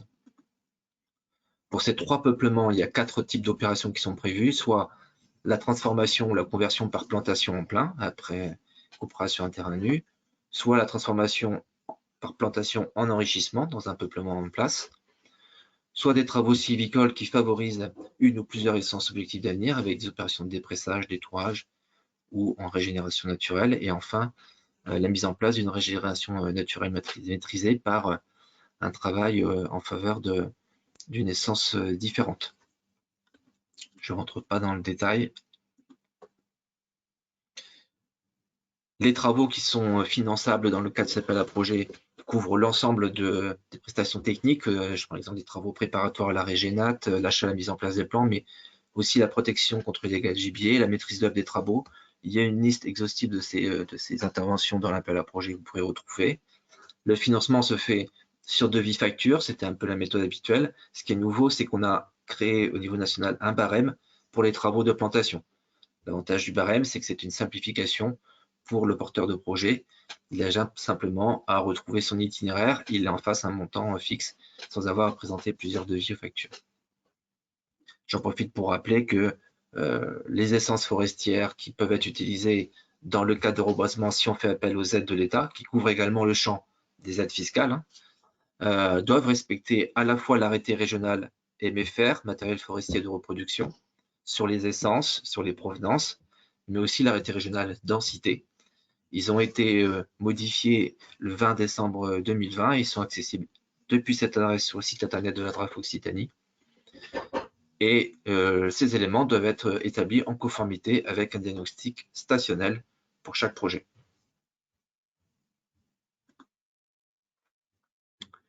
Le calendrier pour cet appel à projet, je vous l'ai dit jusqu'à la fin de l'année pour déposer son dossier via carte GIP. Les DDT feront l'engagement comptable et auront jusqu'au 1er avril 2022 pour le faire. L'achèvement des travaux doit être établi dans la limite de 18 mois après la date d'engagement. Donc, une fois qu'on a reçu le dossier, qu'il a été jugé recevable, 18 mois après pour faire les travaux. Donc, au plus tard, le 1er octobre 2023. Une date de dépôt de la demande de paiement avant le 1er octobre 2024 et après, dans la foulée, le paiement par l'agence de services et de paiement. Le deuxième dispositif, c'est le dispositif graines et plants. Pour vous donner une idée, les graines et plants aujourd'hui sont issus de deux origines, soit les vergers à graines de l'État, soit les peuplements classés, donc des peuplements en forêt pour lesquels on fait des récoltes. Et au travers de la traçabilité, ça nous permet d'avoir aujourd'hui en France un stock d'1,3 milliard de graines. Ça peut paraître beaucoup, mais c'est à peu près 40% de ce stock qui est consommé chaque année pour la production de plants. Le reste, il sert à la fois à la saisonnalité des récoltes. Certaines essences ne produisent qu'une fois tous les 2 ans ou tous les 3 ans des graines. Et puis il y a aussi le fait qu'on n'a pas tous les ans des bonnes récoltes, donc il est important d'avoir un stock pour une continuité de la production. Et chaque année, ce sont environ 70 millions de plants qui sont produits par les pépiniéristes français qui approvisionnent à peu près à 98% les besoins de la filière. Donc, on est autosuffisant sur cette production avec un très faible taux d'invendus. 70 millions de plants, si vous vous souvenez, c'est 50 millions de plants qui sont visés dans le cadre du plan de relance. Ça vous met une échelle sur l'enjeu qui est face à nous en termes de modernisation des outils de production pour les pépiniéristes. Juste pour info, l'essence aujourd'hui qui est principalement utilisée, c'est le pain maritime, avec une baisse de la production ces dernières années parce qu'il y a eu un gros pic après la tempête de 2009. Donc la reconstitution dans les forêts des Landes étant quasiment terminée, aujourd'hui la production de pain revient sur un rythme normal et l'essence qui monte, c'est le Douglas. Pareil, je vous ai mis ici le lien vers l'appel à projet. Je n'insiste pas plus parce que c'est un appel à projet qui est désormais clos. On est en phase aujourd'hui de sélection des dossiers qui ont été déposés. 4,5 millions d'euros seront consacrés à des investissements visant la modernisation des pépinières et des entreprises de reboisement et 1 million d'euros pour les vergers à graines de l'État pour leur modernisation et leur renouvellement. La mesure France Relance Bois, donc ça c'est le troisième appel à projet en faveur de la première transformation. L'objectif, c'est de développer la base de la filière, de la moderniser, d'accompagner les entreprises de toute taille dans le développement de leur activité industrielle, depuis la toute petite entreprise jusqu'à la grande entreprise, et le développement et l'amélioration de la compétitivité du secteur du sciage avec tout ce qu'a présenté Evelyne tout à l'heure. Concrètement, les investissements qui sont soutenus, c'est aussi bien les bâtiments, les machines, les équipements, que l'infrastructure, le génie civil immobilier, les opérations de robotisation et d'automatisation, et puis enfin la valorisation des produits connexes de scierie, que ce soit par exemple pour le séchage des bois, le traitement phytosanitaire par la chaleur. Là aussi, on est sur un dispositif avec un taux d'aide intéressant qui va de 10 à 30% suivant la taille de l'entreprise et leur présence en zone AFR, la zone à finalité régionale. Les grandes entreprises sont plafonnées à une aide de 10% en zone AFR. Je passe là-dessus. Le calendrier, l'appel à projet s'est terminé le 16 mars 2021. On a reçu beaucoup de dossiers en Occitanie. Aujourd'hui, la sélection est en train d'être faite par le ministère et on attend normalement pour demain la publication des résultats. Et on verra combien d'entreprises, j'espère un maximum, seront retenues en Occitanie pour un financement. L'enveloppe, elle est de 15 millions d'euros au niveau national. Je crois que les dossiers déposés ont été bien au-delà de cette enveloppe et il est en discussion un élargissement de l'enveloppe, voire la mise en place d'un nouvel appel à projet. Donc on suivra ça dans les semaines à venir pour pouvoir accompagner les entreprises à la hauteur de l'expression de leurs attentes. Le dernier enjeu, c'est la connaissance de la ressource forestière par la technologie LIDAR. La technologie LIDAR, c'est la petite image que vous voyez à gauche, c'est un avion qui passe au-dessus des espaces, notamment forestiers, qui émet des émissions lumineuses à haute intensité, à haute fréquence, qui permet l'acquisition jusqu'à 10 points par mètre carré, qui donne à droite cette imagerie en 3D de la surface du sol, qui permet de reconstituer un modèle numérique de terrain beaucoup plus précis que ce qu'on a aujourd'hui, mais aussi une cartographie des peuplements en 3D et un usage qui couvre aussi bien la gestion forestière que d'autres domaines comme la prévention des risques naturels ou l'archéologie. Voilà pour une présentation rapide des mesures du plan de relance avec beaucoup de liens qui vous permettront d'aller chercher de l'information et bien entendu on reste à votre disposition pour tout renseignement supplémentaire.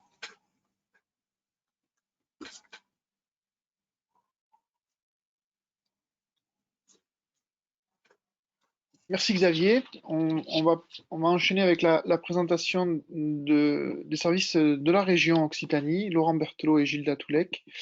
Nous avons pris donc un quart d'heure de retard. Les tables rondes locales seront déplacées d'un quart d'heure et les questions-réponses en fait sont abandonnées, mais il reste quand même intéressant d'avoir vos questions par écrit parce que on va trouver avec les intervenants une modalité pour leur adresser ces questions dans un document partagé par exemple et leur demander d'y répondre, ceux qui ont les réponses, et on partagera ce document questions-réponses écrites peut-être avec les inscrits à la réunion d'aujourd'hui. Donc n'hésitez pas encore à poser des questions pour enrichir cette réunion et envisager y envisager des prolongements justement.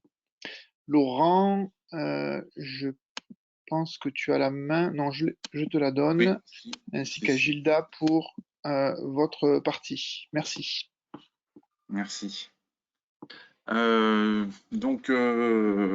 Berthelot, chargé de mission filière forêt-bois à la région Occitanie. Je travaille à la direction de l'agriculture, de l'agroalimentaire et de la forêt, et donc plutôt référent des projets concernant l'ouest de la région. Et il y a aussi Gilda qui m'accompagne. Je te laisse te présenter peut-être. Oui, bonjour à tous. Donc Gilda Toulek, chargé de mission forêt filière bois également à la région, basé pour ma part à Montpellier et référent plutôt pour les dossiers de la moitié est du territoire. Voilà, merci. Donc l'intervention qu'on vous propose se fera en 2 temps, à 2 voix. Elle va porter sur la présentation des leviers financiers et des dispositifs mobilisés par la région Occitanie dans le soutien et l'accompagnement des projets des entreprises de la filière régionale bois.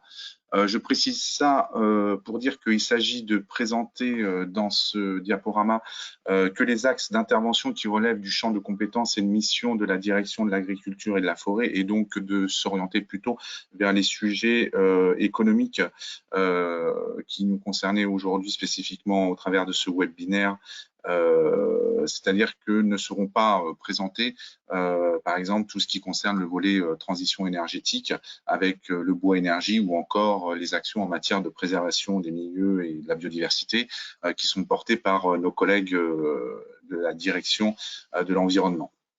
Voilà, donc une fois ces éléments-là précisés, donc rappeler en propos introductif ce qui a déjà été largement évoqué par les interventions précédentes et rappelé par Vincent Labarthe, vice-président, que les leviers d'intervention de la région donc s'appuient essentiellement sur 2 leviers majeurs qui sont à la fois le copilotage de documents stratégiques de la filière, donc en copilotage avec l'État si on évoque et on cite le programme régional forêt-bois, et puis élargi à d'autres partenaires tels que l'ADEME ou FIBOIS Occitanie, si on évoque le contrat de filière sur la période de 2019-2021.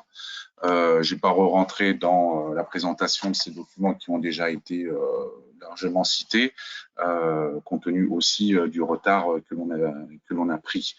Rappelez que donc le second levier pour lequel que la région peut mobiliser dans l'accompagnement de la filière, c'est en tant qu'autorité de gestion des fonds européens, FEADER. Que signifie cette notion d'autorité de gestion? C'est qu'aujourd'hui, la région reste l'unique interlocuteur direct dans la négociation avec la Commission européenne pour déterminer les axes d'intervention et les moyens alloués dans le soutien de la filière, et qu'en cela, elle en est redevable dans la bonne exécution et la gestion de ces fonds. Donc aujourd'hui, cette notion d'autorité de gestion est importante parce qu'elle permet, au-delà de mobiliser d'importants fonds, et la diapositive suivante montrera un petit peu l'ordre de grandeur de ce qui a été mobilisé sur la programmation 2014-2020, elle permet d'avoir un levier incitatif aussi sur les aides nationales, puisque en cofinancement de FEADER interviennent soit des crédits régions, soit des crédits État, voire dans certains cas des crédits départements. Voilà, donc aujourd'hui, ces fonds FEADER sont plutôt orientés sur l'activité de l'amont forestier, avec donc des mesures qui concernent soit la mobilisation et la création de dessertes forestières, des actions d'intervention autour de la défense des forêts contre les incendies, le renouvellement des peuplements, des actions de reboisement, mais aussi l'aide à l'investissement pour la mécanisation des entreprises de travaux forestiers et l'accompagnement des missions d'animation, de coordination, de communication dans les stratégies locales forestières de territoire, telles que les chartes forestières de territoire ou les plans de développement des massifs.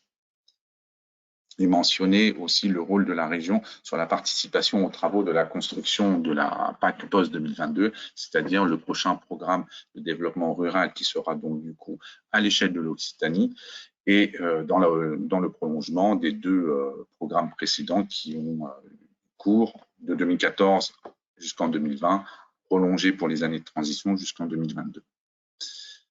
Est-ce que, oui, je retrouve... Alors, juste un bilan provisoire des montants FEADER alloués sur la programmation 2014-2020 sur les deux plans de développement rural Midi-Pyrénées et Languedoc-Roussillon.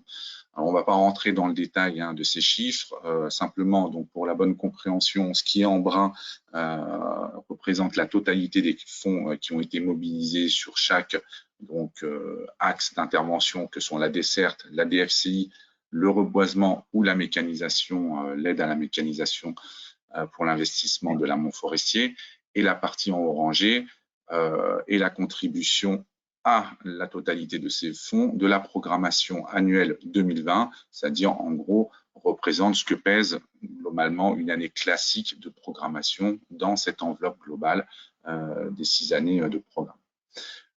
Simplement souligner l'importance de la mesure DFCI LR, là, qui illustre bien le propos aussi introductif de nos webinaires sur l'enjeu lié à une exposition et une vulnérabilité de nos massifs à des conditions climatiques et des risques d'incendie forts.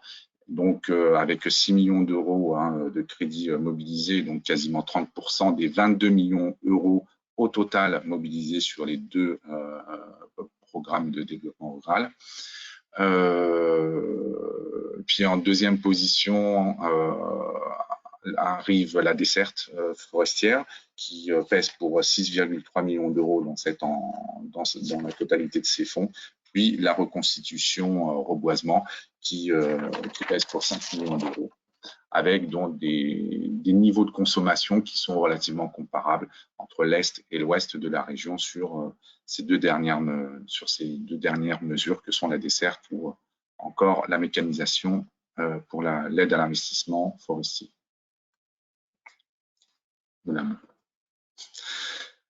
Concernant plus spécifiquement maintenant les différents leviers qui sont propres à l'intervention de la région. La région intervient essentiellement donc à deux niveaux. Enfin, en tout cas, nous avons souhaité mettre l'accent sur ces deux niveaux d'intervention. Le soutien à des projets qui sont portés par les acteurs de la filière en termes d'aide à l'investissement des entreprises. Et là, en ayant notamment recours à un plan bois qui a été adopté donc en mars 2019 et pour lequel donc Gilda reviendra plus précisément à la suite de mon intervention. Et puis, le soutien au débardage par câble qui donc constitue chaque année aussi un besoin et une aide accordée aux entreprises pour la mobilisation de bois dans des conditions d'accessibilité difficiles qui correspondent bien souvent à des configurations montagneuses avec forte pente, où là, il est plus peut-être aisé et en tout cas moins impactant aussi pour le massif de pouvoir avoir recours à l'utilisation du câble pour la mobilisation et l'exploitation des bois. Un deuxième niveau d'intervention qui est un soutien au programme d'action collective des structures régionales. C'est une participation au financement donc des coûts de structure liés à l'animation, la coordination, la communication, le conseil. Donc on est plutôt dans le registre des dépenses associées au fonctionnement et donc nos structures régionales qui sont directement concernées, plus particulièrement concernées, l'interprofession, l'union des communes forestière régionale et puis le centre régional de la propriété forestière, pour ne citer que, mais voilà, nous avons plusieurs opérateurs et organismes que l'on accompagne sur des opérations spécifiques sur les budgets plutôt de l'ordre du fonctionnement. Et puis, pour illustrer concrètement en termes de chiffres ce que peut peser la politique forestière dans les budgets de la région. Là aussi, hein, sans vouloir rentrer précisément dans les chiffres, j'ai repris l'exemple du cas de 2020, où, juste pour mettre donc en exergue le montant alloué de près de 9 millions d'euros sur l'ensemble de la filière, de mettre en évidence par ce tableau la part qui relève de l'amont forestier vis-à-vis de ces 9 millions qui représentent à peu près 1,5 million, considérant que l'amont forestier, comme je l'ai dit précédemment, mobilise fortement déjà des fonds FEADER, et puis une part de 7 millions, près de 7 millions, 5 alloués aux entreprises de transformation, avec là pour 2020 une part très importante due au dispositif d'urgence pour répondre à la situation de crise de la Covid, avec donc une intervention ciblée et fléchée vers les entreprises de l'ordre de 6,7 millions d'euros dans l'accompagnement de ces dispositifs d'urgence. Voilà. En termes quantitatifs, peut-être rappeler, pour donner aussi un ordre de grandeur derrière ces chiffres de budget, donner un peu une valeur quantitative et qualitative de ce que ça peut représenter. Aujourd'hui, on est à près de 120 dossiers qui sont traités, qui relèvent en fait de ces dispositifs d'urgence passe-rebond et passe-relance bois, qui ont concerné tant des entreprises de l'amont forestier pour du matériel, soit de débardage, soit de transport de bois, ou voilà, d'exploitation liée à leur activité, et puis aussi les entreprises de première transformation, essentiellement des scieries, avec aussi quelques cas d'entreprises de seconde transformation qui ne sont pas là dans cette enveloppe tous recensés, puisqu'une part aussi de ces entreprises de seconde transformation, pardon, ont pu répondre à des dispositifs d'urgence plus général au titre du pass rebond Occitanie et non pas forcément spécifique bois. Donc, ce qu'il faut retenir de mon propos, c'est que derrière les montants et les nombres de dossiers affectés à ces dispositifs d'urgence, il se peut qu'il y ait aussi un nombre d'entreprises qui ne soient pas, ou de dossiers qui ne soient pas recensés, parce que relevant d'un dispositif voilà, beaucoup plus générique au niveau de l'Occitanie, mais qui appartiennent bien à des entreprises de la filière bois. Et en termes de contrat bois, donc là qui est un dispositif un peu plus conséquent, nous avons aujourd'hui mobilisé 1 million d'euros, ce qui correspond à peu près à une dizaine de dossiers aujourd'hui à ce jour, sachant que en 2020, peu de dossiers au titre du contrat bois ont pu être déposés dans la mesure où ce sont les dispositifs d'urgence qui ont pris le relais. Voilà, j'espère avoir été assez clair. Je vais laisser la parole à Gilda pour la suite. Je vous remercie. Alors, à mon tour, j'essaye de prendre la main pour pouvoir changer la slide et passer au support suivant. Je n'ai pas forcément pour l'instant accès à la flèche qui me permettra de passer à l'image. Ça y est. Donc voilà.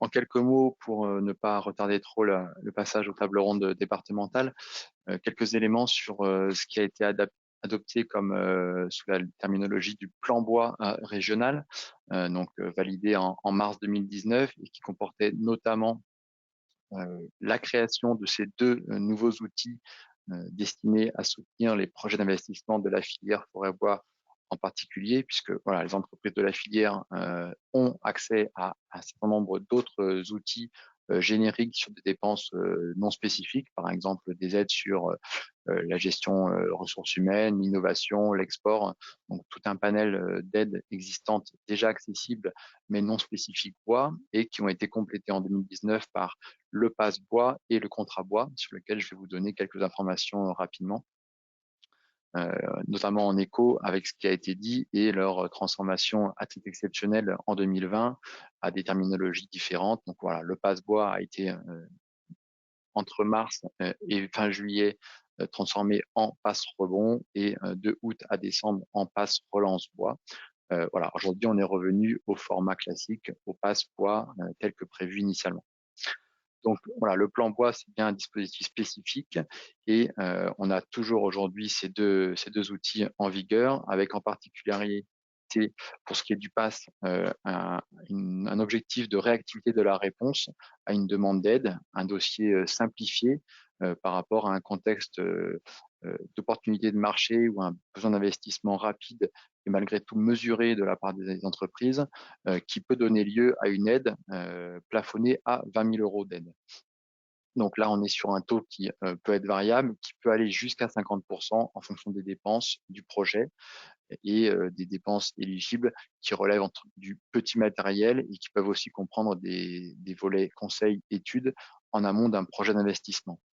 Donc le passe-bois, il a bien la philosophie de pouvoir avoir une aide et un déclenchement rapide par rapport à un besoin d'investissement mesuré et en général lorsque l'entreprise n'est pas forcément trop connue de la région ou en tout cas qu'il n'y a pas une connaissance forte de la part des entreprises des différents outils d'aide qui pourraient donner lieu à des projets plus importants sur une vision plus large et avec du coup des montants d'aide un peu supérieurs.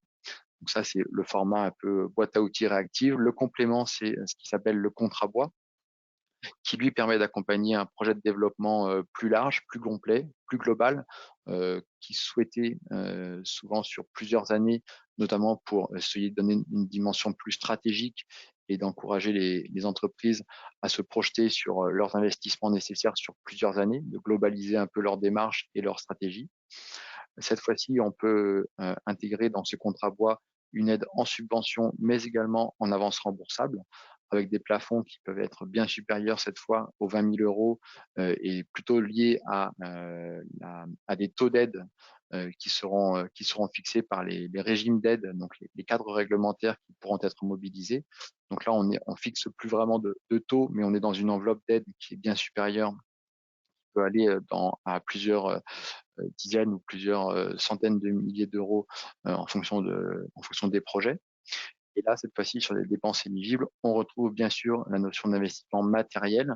On n'est plus uniquement dans le petit matériel. On sait qu'en plus, dans la filière, les investissements coûtent en général très cher, notamment lorsqu'on est sur des engins ou des machines ou des lignes de production complètes.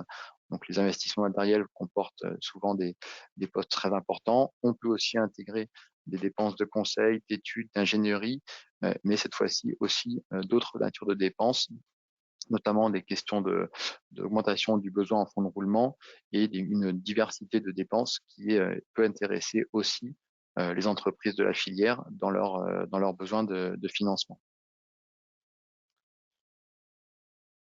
Alors, voilà, pour donner quelques éléments très succincts, synthétiques, et en même temps vous donner de la lisibilité sur ces deux outils, que ce soit sur le pass ou sur le contrat bois, donc comme l'a précisé Laurent précédemment, on est bien sur un financement par des crédits de la région, on n'est pas cette fois-ci sur les financements européens. Ce sont des dispositifs qui sont accessibles aux entreprises de travaux forestiers et aux entreprises de première transformation du bois, donc principalement les scieries, avec des taux, des montants pour ce qui est du PAS, donc un plafond à 20 000 € pour l'aide et des dépenses qui peuvent être comprises entre 40 et 100 000 €, avec la possibilité d'avoir des dépenses également inférieures à 40 000 et sur un plafond de jusqu'à 100 000 €. Pour le contrat, on est dans des aides qui vont se définir par des taux en fonction des régimes, des cadres réglementaires qui seront pertinents par rapport au projet, et une bonification pour ce qui est du territoire montagne dans le cadre du contrat bois qui peut permettre d'aller dans certaines conditions jusqu'à 50%. Là encore, c'est vraiment une question qui s'étudie au cas par cas par rapport au projet, aux dépenses et à sa localisation. Pour ce qui est de la sollicitation de ces deux outils, c'est quelque chose qui s'opère en continu, donc c'est vraiment au fil de l'eau, contrairement aux mécanismes et aux fonds européens qui ouvrent des périodes de dépôt des demandes d'aide.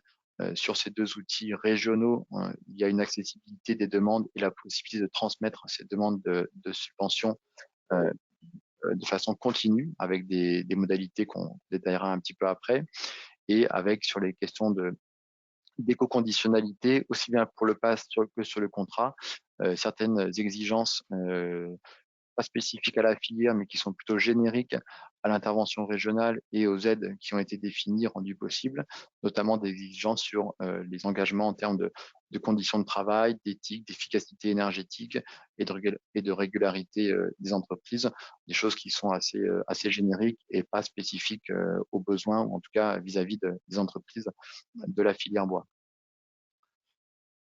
Je détaille pas forcément, en tout cas pour rester sur cette slide qui du coup pourra être utilisée lors de la diffusion du support. C'est des choses que je vous ai déjà un petit peu présentées par rapport à la typologie des dépenses et à la diversité, aux différences entre le PAS et le contrat.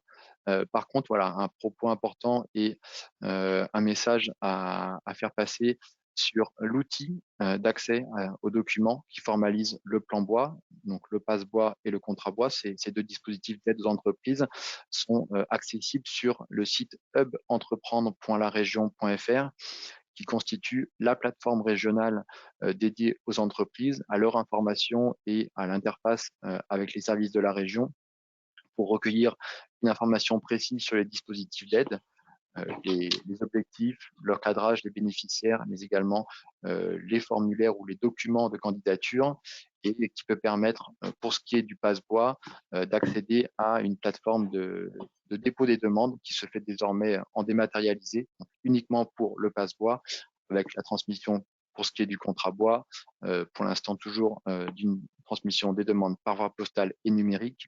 Et voilà, toutes les informations est bien important à retenir. L'utilisation du site Hub Entreprendre et la nécessité de créer un compte sur cet outil pour pouvoir engager des sollicitations vis-à-vis des dispositifs régionaux. Voilà, je ne vais pas rester plus longtemps et je rends la parole à Sébastien. Je remercie tous les participants pour leur attention et leur écoute vis-à-vis de nos propos à Laurent et moi. Merci Laurent, merci Gilda. On a évidemment un peu dépassé, mais je pense que ça c'était mérité et c'est bien de terminer sur cette page dédiée au Hub Entreprendre où peuvent se retrouver toutes les entreprises de la filière pour poursuivre les échanges avec vous et avec les agents ad hoc dans les territoires. Il est grand temps de basculer vers nos tables rondes départementale. Donc, je vais déconnecter cette visioconférence et vous donner rendez-vous dans le questionnaire de satisfaction qui vous sera adressé pour éventuellement nous faire part des questions, là encore, que vous auriez aimé poser et auxquelles vous souhaitez qu'on apporte des réponses, puisqu'il y aura des prolongements. On a vu que pendant toute cette réunion, pendant toute cette séquence-là, les questions étaient nombreuses et l'envie d'échanger aussi. Donc, on se donne rendez-vous à très bientôt et déjà dans les tables rondes départementales. À tout de suite. Sébastien, excuse-moi, je prends rapidement la parole juste pour indiquer que pour récupérer les liens des tables rondes, vous pouvez télécharger le document qui est à votre disposition en téléchargement et vous y trouverez tous les liens. Oui, sauf que oui, les liens ont été reçus.